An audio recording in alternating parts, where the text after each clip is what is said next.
নির্বাচনের যে তফসিল, এটি চলতে থাকবে। হয়তো তফসিল একবার দুবার পরিবর্তিত হতে পারে, কিন্তু ফেব্রুয়ারি মাসে নির্বাচন হবে এটার সম্ভাব্যতা শতভাগ ধরে রাজনৈতিক দলগুলো কিন্তু সর্বোচ্চ চেষ্টা তদবির চালিয়ে যাচ্ছে নির্বাচনে জয়লাভ করার জন্য। তো এই সময়ের মধ্যে একজন প্রার্থী ওসমান হাদি, তরুণ প্রার্থী, তার উপর গুলিবর্ষণের ঘটনা ঘটেছে এবং এটা নিয়ে অনেকে সন্দেহ তৈরি করে হয়েছে বা অনেকের আশঙ্কা তৈরি হয়েছে যে নির্বাচন বানচাল হয়ে যেতে পারে বা তফসিল পিছিয়ে যেতে পারে। অথবা ধরুন এই সময়ের মধ্যে যদি বেগম জিয়ার সম্পর্কে কোনো সুসংবাদ না আসে, অর্থাৎ তিনি যে এবার কেয়ার হাসপাতালে আছেন, তিনি যদি অসুস্থ থাকেন এবং বেগম জিয়ার জ্যেষ্ঠ সন্তান জনাব তারেক রহমান সাহেব তিনি যে 25 তারিখে বাংলাদেশে আসছেন, আসার পর যদি 26 তারিখে যদি বেগম জিয়ার স্বাস্থ্য সংক্রান্ত কোনো বিষয় নেতিবাচক বা ইতিবাচক কোনো কথা আমরা শুনতে পারি, সেক্ষেত্রে নির্বাচনের তফসিল পরিবর্তিত হতে পারে। কিন্তু এখন পর্যন্ত বাংলাদেশের প্রায় সব মানুষই বলতে গেলে শতভাগ নিশ্চিত ফেব্রুয়ারি মাসে একটা নির্বাচন হতে যাচ্ছে। এখন নির্বাচন কতটা শান্তিপূর্ণ হবে, কতটা গ্রহণযোগ্য হবে, নির্বাচনের ফলাফল কার পক্ষে যাবে, বা শেষ পর্যন্ত নির্বাচনটি আদৌ হবে কিনা, এই প্রশ্নগুলো এখন সবাই বন্ধ রাখতে চাচ্ছে। এর কারণ হলো আমরা যে যার অবস্থানে একটা দুর্বিষহ সময় পার করছি। আমরা সবাই বুঝতে পেরেছি যে দেশ চালানো আসলে এনজিও যারা ব্যক্তিত্ব বা নায়ক নায়িকা, গায়ক গায়িকা কিংবা অরাজনৈতিক যারা ব্যক্তিত্ব রয়েছেন তাদের পক্ষে সম্ভব নয়। এটি হয়তো 3 মাসের জন্য সম্ভব। একটা কথা বলা হয়ে থাকে যেমন সিরাজউদ্দৌলা, তো রঙ্গমঞ্চে সিরাজউদ্দৌলা সাজার জন্য আনোয়ার হোসেন কোয়াইট ওকে, বা প্রবীণ মিত্র অভিনয় করেছেন বাংলা বিহার উড়িষ্যার নবাব, এটা ঠিক আছে ঘণ্টা তিনেকের জন্য। কিন্তু পলাশীর ময়দানে যদি যুদ্ধ করতে হয় বা মুর্শিদাবাদের সিংহাসনে যদি বসতে হয়, তাহলে একজন সত্যিকার অর্থে সিরাজউদ্দৌলাকে লাগবে। ওখানে অভিনয়ের কোনো নায়ক দিয়ে আনোয়ার হোসেনকে দিয়ে হবে না। মানে আনোয়ার হোসেন বা প্রবীর মিত্র তারা যদি প্র্যাকটিক্যাল লাইফে পলাশীর ময়দানে তাদেরকে বসিয়ে দেওয়া হয়তো, এক একজনের কাপড় চোপড় নষ্ট হয়ে যেত রীতিমতো। এটা হলো রিয়ালিটি। তো রাজনীতি আসলে যুদ্ধের মতো একটা ঘটনা। এখানে সিজেন্ট যারা উত্থান পতনের মধ্য দিয়ে রাজনীতিতে টিকে আছেন, সিজেন্ট বলা হয় যেটাকে, সংকুচিত হন না, প্রসারিত হয় না, যারা একটা শেপ নিয়েছেন। যেমন কাঠ সিজন করা হয় না, সিজনিং করা হয় যাতে করে কাঠটি বর্ষাকালে ফুলে না যায় আর শীতকালে কুঁচকে না যায়। তো এইরকম রাজনীতি করতে করতে যারা ভয়কে জয় করেছেন, জনগণের সঙ্গে বিভিন্ন বিরূপ পরিস্থিতিতে রাজনীতি করতে করতে গিয়ে তারা একটা দক্ষতা অভিজ্ঞতা অর্জন করেছেন, কোন একটি রাষ্ট্রের রাষ্ট্র ক্ষমতা দীর্ঘমেয়াদে পরিচালনা করার ক্ষমতা সেই রাজনীতিবিদদেরই আছে। কিন্তু খুব পাওয়ারফুল সেনাপতি, জীবনে যারা কখনো যুদ্ধে পরাজিত হয়নি। তো এই সকল মানুষ রাষ্ট্র ক্ষমতা নিয়েছেন অনেকে, কিন্তু 15 দিন বেশি টিকতে পারেননি। যেমন আলাউদ্দিন খিলজি, সম্রাট আলাউদ্দিন খিলজির যে সেনাপতি মালিক কাফুর, ইন্ডিয়ান হিস্ট্রিতে তাকে বলা হয় সবচেয়ে অজেয় সেনাপতি।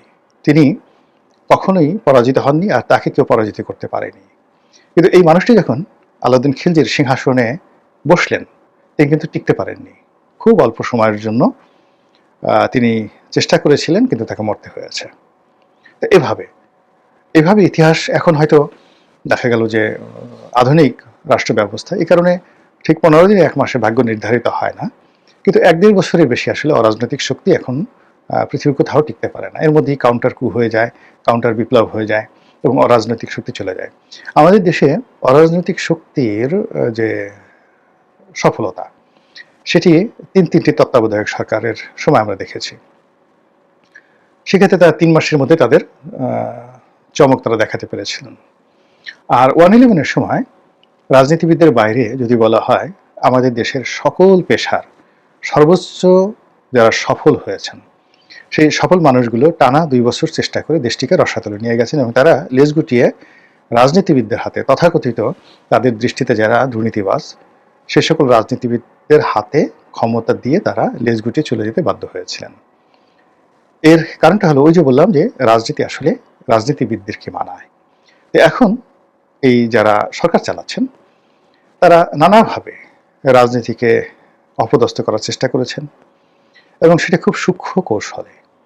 প্রথমত তারা রাজনীতির যে এনিমি অংশটি, একটা অংশকে এনিমি বানানোর চেষ্টা করেছেন, অর্থাৎ বিভেদ বিসংবাদ, divide and policy, divide and rule, এই পলিসিতে তারা এই গত 14 মাসে যে কাজগুলো করেছেন সেটা হলো বাংলাদেশের যারা আওয়ামী লীগের পক্ষে আছেন, আওয়ামী লীগের সহযোগী ছিলেন এবং যারা আওয়ামী লীগ করেন তাদেরকে একটি পক্ষে ফেলে তাদেরকে গণশত্রু হিসাবে চিহ্নিত করার চেষ্টা করা হয়েছে।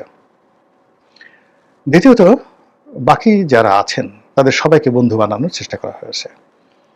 কিছুদিন পরে যখন দেখা গেল যে আওয়ামী লীগ আসলে নির্বাসনে চলে গেছে, তারা মনে করেছে ক্ষমতাধর যারা লোকজন, অনেকে জেলে গেছেন, অনেকে দেশ ছেড়ে পালিয়েছেন, অনেকে মাথা গুজিয়ে আছেন, অনেকে মাথা নিচু করে আছেন, অনেকে ইঁদুরের গর্তে ঢুকেছেন, কাজে আওয়ামী লীগ নিয়ে এখন তাদের কোনো শঙ্কা নেই। তখন তারা যে কাজটি করলো যে বাকি আওয়ামী লীগের বিরুদ্ধে যে সকল রাজনৈতিক শক্তি রয়েছে তাদের মধ্যে ডিভাইড অ্যান্ড পলিসি, তাদের একে অপরের সঙ্গে সেই দেখা গেল যে ঝামেলা বাঁধিয়ে দেওয়া, বিভেদ বিসংবাদ তৈরি হওয়া বা তৈরি করা, এই জিনিসগুলো এখন বলতে গেলে ওপেন সিক্রেট হয়ে গেছে। তো এত কিছু করার পরেও দেখা যাচ্ছে যে সরকার স্বস্তি পাচ্ছে না। সরকার স্বস্তি পাচ্ছে না, এর কারণ হলো যে প্রায় সকল রাজনৈতিক দল আওয়ামী লীগের ভোটারদের জন্য রীতিমতো নির্বাচনের মাঠে মরিয়া হয়ে পড়েছে। বিএনপি, এনসিপি, জামাত, যারাই নির্বাচনের মাঠে যে যেখানে ভালো অবস্থানে আছে, তারা তাদের প্রতিপক্ষকে দমন করার জন্য আওয়ামী লীগ তোষণ নীতি শুরু করেছে। তারা বাড়ি বাড়ি গিয়ে আওয়ামী লীগ নেতাদের বিরুদ্ধে যে সকল মামলা হয়েছে সেগুলো তুলে নেওয়ার আশ্বাস দিচ্ছেন, আওয়ামী ভোটারদেরকে ভোট কেন্দ্রে যাওয়ার জন্য অনুনয় বিনয় করছেন, ভবিষ্যতে তাদেরকে পদ পদবি দেওয়া হবে, নিরাপত্তা দেওয়া হবে, এই ধরনের নানা রকম আশ্বাস দেওয়া হচ্ছে। এর ফলে কি হলো যে ঘুরে ফিরে সকল দলের মুখেই বারবার আওয়ামী লীগের নামটি চলে আসছে। এগুলো একটা। দ্বিতীয় যে ভয়, শেখ হাসিনা যে কোনো সময় ফিরে আসতে পারেন, টুস করে ঢুকতে পারেন, নির্বাচন বানচাল করতে পারেন। শেখ হাসিনার হাতে অনেক টাকা, অনেক ক্ষমতা, তিনি বাংলাদেশে যে কোনো অনার সৃষ্টি তৈরি করে যে কোনো পরিস্থিতিতে সরকারকে বেকায়দায় ফেলে দিতে পারেন। এই আতঙ্কের মধ্যেও বারবার শুধু আওয়ামী লীগ আর শেখ হাসিনার নামটি আওয়ামী বিরোধী যে শক্তি সমূহ রয়েছে তারা বারবার উচ্চারণ করছেন। তো যখন আপনি দেখবেন যে আপনার নাম যে কোনোভাবে উচ্চারিত হচ্ছে, it means you are alive. এখন আমরা এই যে আওয়ামী লীগকে নিয়ে ভিডিও করছি, আওয়ামী লীগকে নিয়ে কথা বলছি, গালি দিলেও মানুষ দেখছে, আওয়ামী লীগের পক্ষে বলেও মানুষ দেখছে, ইট মিনস আওয়ামী লীগের এখনো একটা ভ্যালিডিটি রয়েছে, এটা বুঝতে হবে। এরপর আরেকটি ঘটনা হলো যে রিফাইন্ড আওয়ামী লীগ, মানে একটা পরিশুদ্ধ আওয়ামী লীগ, রিকনসিলিয়েটেড আওয়ামী লীগ, অথবা সেই যে 1/11-এর সময় সংস্কারের কথা বলা হচ্ছিল ওইরকম একেবারে সংস্কারযুক্ত একটি আওয়ামী লীগ গঠন করা হবে সরকারের মদদে, সেনাবাহিনীর মদদে, পশ্চিমাদের মদদে, এবং তারা এই সময় ইলেকশন করবে। এই আতঙ্ক রাজনৈতিক দলগুলোকে কিন্তু পেয়ে বসেছে।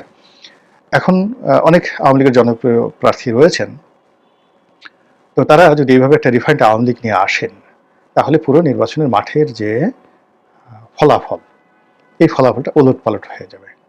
ফলে কি হলো, রাজনৈতিক দল এবং সরকার আওয়ামী লীগের ব্যাপারে এখনো কোনো মানে স্টেডি বলতে যেটা বোঝায়, একেবারে স্থির এবং দীর্ঘস্থায়ী একটা কোনো সিদ্ধান্ত নিতে পারছে না।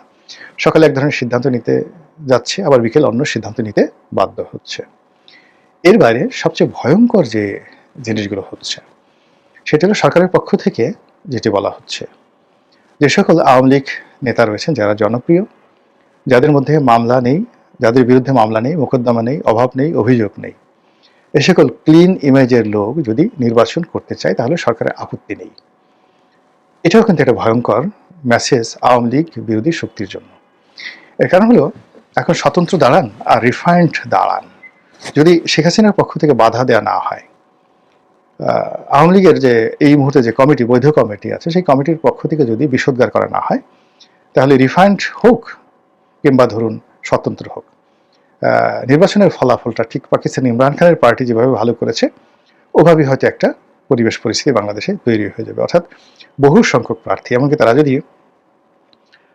ব্রুট মেজরিটি পায় ইমরান খানের মতো, এটাও কিন্তু আশ্চর্য হওয়ার কিছু থাকবে না। আর অন্যদিকে যদি সেটা নাও হয়, তাহলে আওয়ামী লীগের ভোটাররা যে পক্ষে যাবে সেই পক্ষের পাল্লা ভারী হবে। যেমন আওয়ামী লীগের ভোটাররা যদি বিএনপির উপর বিরাগ হয়, বিএনপিকে একটা উচিত শিক্ষা দিতে চায় এবং জামাতকে ভোট দেয়, তাহলে জামাত সরকার গঠন করবে।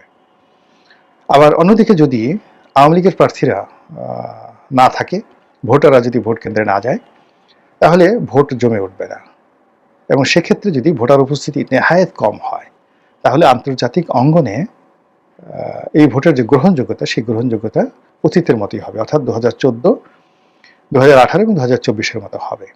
ফলে আপনি দেখুন যে যেগুলো অল্টারনেটিভ আপনি বাদ দেন, মানে ধরেন না কেন আওয়ামী লীগকে বাদ দিয়ে কোনো নির্বাচন কল্পনাই করা যাচ্ছে না। অর্থাৎ একেবারে তৃণমূল পর্যায়ে যদি ধরেন যে কিচ্ছু নাই, শুধুমাত্র আওয়ামী লীগের ভোটার, সেই আওয়ামী লীগের ভোটার যারা, তারা ভোট কেন্দ্রে গেলেও আপনার জন্য বিপদ, আর যদি না যায় তাও আপনার জন্য বিপদ। দ্বিতীয় অপশনে গিয়ে যদি আপনি আসেন যে আওয়ামী লীগ যদি একটা রিফাইন্ড আওয়ামী লীগ গঠন করা হয়, সংস্কারবাদী একটা আওয়ামী লীগ গঠন করা হয় এবং তারা ফরমালি সারা বাংলাদেশে প্রার্থী দেয়, রীতিমতো কেমন হয়ে যাবে রাজনীতিতে। থার্ডলি হলেও যদি রিকনসিলিয়েশনের আন্ডারে আওয়ামী লীগের যে সকল ইমেজ সম্পন্ন প্রার্থী রয়েছেন, তারা যদি স্বতন্ত্র ইলেকশন করে এবং সরকার সেখানে গ্রিন সিগন্যাল দেয়, আইনশৃঙ্খলা রক্ষাকারী বাহিনীর নিরাপত্তা দেয় এবং রাজনৈতিক দলগুলো বৈদেশিক চাপের কারণে এটা মানতে বাধ্য হয়, তাহলে কিন্তু রাজনীতির যে হিসাব পুরোটা এলোমেলো হয়ে যাবে। ফলে যারা মনে মনে কলা খাচ্ছেন, খান, কোনো অসুবিধা নেই, কিন্তু গাছ লাগিয়ে যারা কলা খান, অর্থাৎ রাজনীতির ময়দানে যারা পরিশ্রম করেন, চষে বেড়ান, তারা খুব ভালো করে বুঝেন যে বাংলাদেশের পরতে পরতে দুটো রাজনৈতিক দল, বিএনপি, আওয়ামী লীগ, তারা কতটা শক্তিশালী। আবার বিএনপি, আওয়ামী লীগের দল, এই দুটো দল যারা শীর্ষ নেতৃবৃন্দ রয়েছেন, তারা এই গত 15 মাসে তারা হাড়ে হাড়ে টের পেয়েছেন জামাত কি, কাহাকে বলে, কত প্রকার এবং তারা কি কি করতে পারে। তো সব মিলিয়ে আমাদের যে রাজনীতি, সে রাজনীতি যেটা জটিল আবহাওয়া বিরাজ করছে, সে আবহাওয়া আমাদেরকে কোথায় নিয়ে যায়, আমাদের রাজনীতির ময়দানে কি ভোর উপহার দেয়, কিংবা কি ধরনের মেঘময় সন্ধ্যা আমাদেরকে এনে দেয়, সেটাই এখন দেখার বিষয়। মহান আল্লাহ আমাদের সবাইকে হেদায়েত দান করুন এবং হেফাজত করুন। আসসালামু আলাইকুম ওয়া রাহমাতুল্লাহি ওয়া বারাকাতুহু।